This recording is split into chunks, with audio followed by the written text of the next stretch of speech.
তোমাদের সাথে আজকে একটা কথা শেয়ার করব। আজকে দুপুরে আমি যখন এই রেসিপিটি রান্না করছি, আমি ভীষণ রকমের কনফিউজ ছিলাম।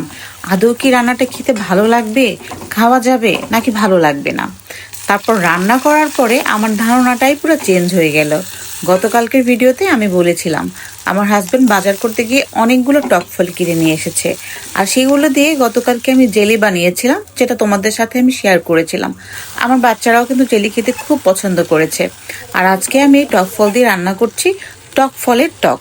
আমি সাথে একটু চিংড়ি মাছ দিয়েছি রান্না করার জন্য, ভালো লাগার জন্য আর কি, স্বাদটা একটু বাড়ানোর জন্য। তোমরা চাইলে এটা দিতেও পারো, নাও দিতে পারো, তবে চিংড়ি মাছ অ্যাড করলে খেতে বেশি ভালো লাগবে। চিংড়ি মাছের সাথে আমি একটু টমেটো দিয়েছি। যারা টক খেতে পছন্দ করে তাদের কাছে এই রান্নাটা অনেক বেশি ভালো লাগবে। জানো তো, এই টক ফলের হেলথ বেনিফিট কিন্তু অনেক অনেক বেশি। তোমরা চাইলে সার্চ করে দেখতে পারো। আমি আশা করছি আমার এই রেসিপিটি তোমাদের অনেক ভালো লেগেছে। আমি ইজিভাবে দেখানোর ট্রাই করেছি।